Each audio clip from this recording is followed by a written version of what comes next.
The year is 1996 and a team of agents arrives at a hospital to gather several orphan babies, putting a special tag on each of them before being sent to a special program where they will become the perfect soldiers. They are specifically chosen and go through an extremely difficult training program during which they are taught that weakness isn't an option and that they must be perfect at all times, always obeying orders and showing no emotion. They make the kids watch animals fight and kill each other, so they become numb to violence. They are also under supervision at all times and they can't leave their rooms. When the kids turn 8, the training of their minds and advanced skills begins. They have to be in classrooms every day and work on all kinds of puzzles and strategy problems. When they turn 12, the training becomes brutal. The kids have to run many miles each day and keep their bodies in perfect condition. One day they are running in a field and one boy falls behind because of exhaustion. A truck comes for the boy and kills him without mercy because the program has no place for weakness. The other boys aren't allowed to react either, they just have to keep running. Once the kids grow into teenagers, they are trained with guns and taught to kill every target in sight, not allowing them to ever show mercy during missions. By the time they turn 17, these boys are fully formed weapons and ready for combat, which is signaled with a special tag tattoo on their faces. The best soldier in this class is Todd. By year 2036, he hasn't failed a single mission, although he has gained many scars. He travels all over the world and even to the moon, leading the special team through brutal battles during which they kill without remorse or mercy. Todd goes as far as to kill an innocent woman just to reach his target. He only cares about the mission, not his fellow soldiers, and has never experienced normal human interaction. The commander behind this special unit is Church, who is very proud of his team's success. However, soon things get complicated when Colonel Malcolm comes to their base with a whole new unit, explaining that they are genetically engineered soldiers, almost superhuman. According to him, this means that they are better than Church's men and that Church should disband his program. Church disagrees, pointing out nothing can beat his soldiers' years of experience. Then Malcolm proposes to make both units compete against to prove which is the best one. Malcolm calls for Kane to represent his team. When the test's being, Kane quickly proves his superiority. He's more precise with the guns and he can lift more weight without getting tired. During a running race, Todd goes ahead because Malcolm gives him 20 extra minutes. But when Kane starts running too, he still manages to surpass Todd even if he started much later. Church still refuses to accept this and says new soldiers lack fighting spirit, so he adds another test. Todd and Kane begin climbing some steel chains, and once again, Kane proves to be faster even if he starts later. Next, Church wants to prove that battle experience matters, so he asks for a fight on the chains. Malcolm is smug and says that for it to be fair, 3 people should go against Kane. 2 more soldiers quickly join Todd on the chains, but this doesn't make a difference. Kane's just too strong and after exchanging a few hits, he quickly kills both soldiers, throwing their bodies to the ground. Todd manages to stay a bit longer and jumps on Kane, injuring his face to the point Kane loses an eye. Kane still can fight though and throws Todd on the piles of bodies on the ground. Malcolm won, but he is still furious and yells at Kane because such an injury means he isn't perfect anymore. Thinking Todd is really dead, Church accepts the new unit, and while the older veterans aren't killed, they won't be on active duty anymore. Malcolm orders to throw the bodies out as garbage, and a giant ship carries all the waste to a planet called Arcadia, which is a planet covered in trash. During the trip, Todd wakes up, feeling scared for the first time in his life as he realizes where he is. Suddenly the ship hatch opens to let go of all the trash, and Todd tries his best to hold on yet he still falls down on the planet. Luckily he manages to survive the fall and starts exploring the area. At first he only sees waste, but eventually he notices people in rags moving around. Todd decides to follow them, but at that moment, a giant sandstorm starts to hit the area and Todd has to hold down until it passes. Eventually Todd gets out of the storm and walks into a graveyard, noticing many people have died on this planet. After some more walking, he finally arrives at what seems to be a colony that these people have built from garbage and shit parts.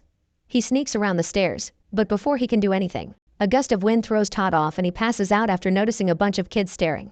Afterward, all the people in the colony argue over what to do with Todd.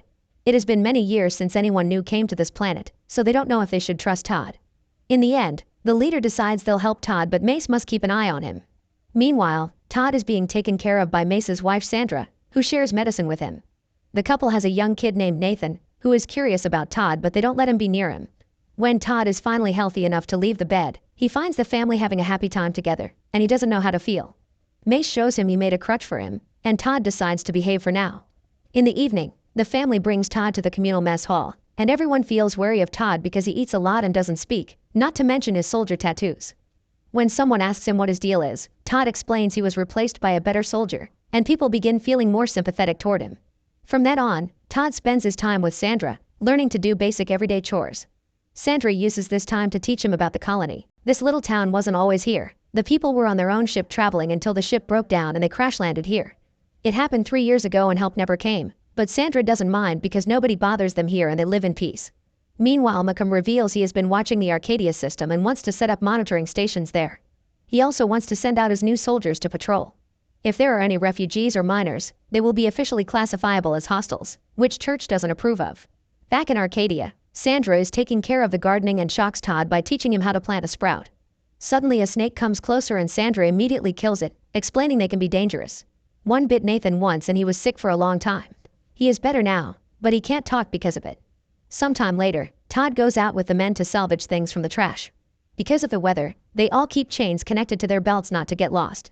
Unfortunately, a really strong sandstorm hits the area then, and a man gets trapped in the wind. The guys start pulling at the chain before their friend is blown away into an old machine, but they aren't strong enough to defeat the wind. At that moment, Todd joins in and begins pulling at the chain, his strength alone enough to save the man from the storm. During the struggle, someone drops a weapon and Todd picks it up, but the men immediately ask for it back while thanking him for his help. A ship flies above them and Todd gets curious, but Idas explained that the dumper ships just drop garbage and leave without making contact. Days pass and Todd gets used to life in the colony, working with the men salvaging the trash and with Sandra on the chores. One evening, Todd's so distracted by watching Sandra that he accidentally cuts his finger and he doesn't even notice the pain until Sandra takes care of the wound. She wonders what soldier life is like, and Todd explains he's always under discipline, which makes her hug him for comfort. When Christmas time comes, the colony throws a huge party. Todd's doing well until some crackers go off and Todd mistakes them for gunshots. This triggers his PTSD and he begins having flashbacks of all the horrible training he went through. Fearing what he may do, Todd goes to hide on the roof and watches the party from afar. The next day, Todd tries to keep down his violent training by punching a bag. However, this continues to bring back lots of brutal memories filled with death and destruction, including the time he had to kill a child. At that moment, a man comes closer to give Todd a gift, but Todd is still caught in his memories and can only see an enemy, so he pushes the man down by the throat. He almost kills him by throwing him inside a machine, but luckily he snaps out of it just in time and realizes lots of people are watching. Now everyone's getting wary of him again, especially when he keeps punching the bag until his hands bleed. This brings up another memory of him being in the classroom and beating up a fellow kid as his teacher reminded him he mustn't have mercy. Sometime later, Todd wakes up to find Nathan nearby, showing him that he solved a puzzle. At that moment a snake shows up and Todd tries to teach Nathan how to kill it, but Nathan is too afraid and freezes. Todd immediately jumps in and catches the snake, but he doesn't kill it. Instead, he asks Nathan to try again. Suddenly Sandra and Mace arrive and kill the snake while they scold Todd for putting Nathan in danger. By this point the colony has had enough. They tell Todd he'll never fit in and that he's becoming too dangerous, so they kick him out. Todd gathers his things and walks away, shocking himself when he cries for the first time ever. Soon after that, Sandra and Mace are sleeping peacefully when suddenly a snake gets on the bed. When it's about to bite Mace, Nathan shows up and bravely kills the snake like Todd taught him. Mace realizes that Todd had been right and rushes out of the house to look for Todd, finding him hiding in the trash. He apologizes for what happened and invites him to come back. At that moment, a ship full of Mokum soldiers arrives on the planet, which Todd quickly identifies as a military ship and makes Mace run away with him. Soon lots of vehicles and soldiers come out of the ship, including Kane, and the colony raises an alarm to get in a defensive position. The soldiers then start attacking, shooting anyone in sight.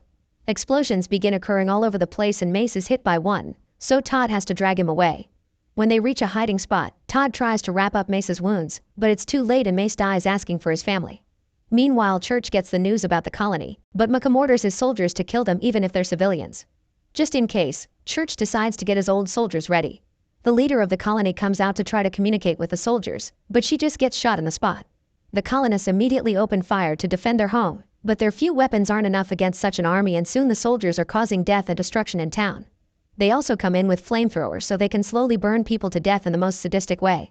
At that moment, Todd breaks through the roof and kills one of the flame soldiers. Then he gathers weapons from the fallen bodies and goes looking for the other flame soldier, who is currently chasing after Sandra and the kids. Luckily Todd gets there just in time and kills the guy with a rocket launcher. When yet another soldier begins shooting through the wall, Todd makes everyone duck before opening the door and shooting one more rocket to kill this man too. Afterward, Todd grabs the soldier's communicator and sends a growl to see what happens. Mokum wonders what to do next, and Church advises him to retreat his men, to which Mokum agrees. Once the soldiers are gone, the colonists use their time to heal the wounded, and Sandra's devastated when Todd confirms Mace is dead. Todd grabs as many weapons as he can find and paints his face, ready for revenge. Todd sneaks around to approach the landing area in secret and shoots one of the vehicles to cause confusion. The soldiers come out to look for him, and Todd secretly attacks from the dark. One guy gets pushed off the roof and another one gets a snake thrown at him. Then Todd hides in the water to stab a soldier and surprises another two with bullets. When more soldiers come in as backup, Todd begins shooting them all without caring about them shooting back. It turns out he's set up a puppet and he's controlling the weapon with strings from afar. He's also set up some explosives that he activates to kill many men at the same time.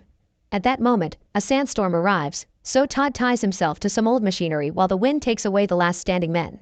The last soldiers left are in vehicles, so Todd jumps from above to land on the roof and begins shooting any men he can see. Then he throws some explosives through the door to kill the drivers. However, Kane is still in his truck and attacking the colony again, causing even more damage. To get closer without suspicion, Todd steals a truck and comes after Kane by crashing against his vehicle. Kane jumps out of his car and immediately takes some medicine from his bag for his wounds. Todd goes looking for Sandra and the kids to rescue them, but Kane shows up for round 2. A new encounter between the men ensues, with them exchanging lots of blows and using any part of the colony for extra damage, like a falling sign in the window of a crashed helicopter. It seems Kane has the upper hand, and when Todd glances at a weapon on the ground, Kane goes for it first. This was a trick, and Todd uses the distraction to finally seriously hurt Kane with a helicopter blade. Then he punches him to the ground and grabs his neck to finally kill him. Moments later, Church's old army finds Todd and the survivors and doesn't attack because they still respect their old general. Meanwhile, Malcolm realizes he's lost all his men and orders Church to take off without the older guys. When Church protests, Malcolm immediately kills him. At that moment, the older unit enters the ship and captures Malcolm to take him to Todd, who is so scary that makes Malcolm wet his pants as he begs. Afterward, Malcolm and his counselors are thrown out of the ship and left on Arcadia, where a bomb goes off and kills them all. The ship takes off safely and it's revealed that the surviving colonists came aboard too, and now they're traveling to a better place to live at. Nathan asks Todd to pick him up and Todd finally experiences what real affection is like.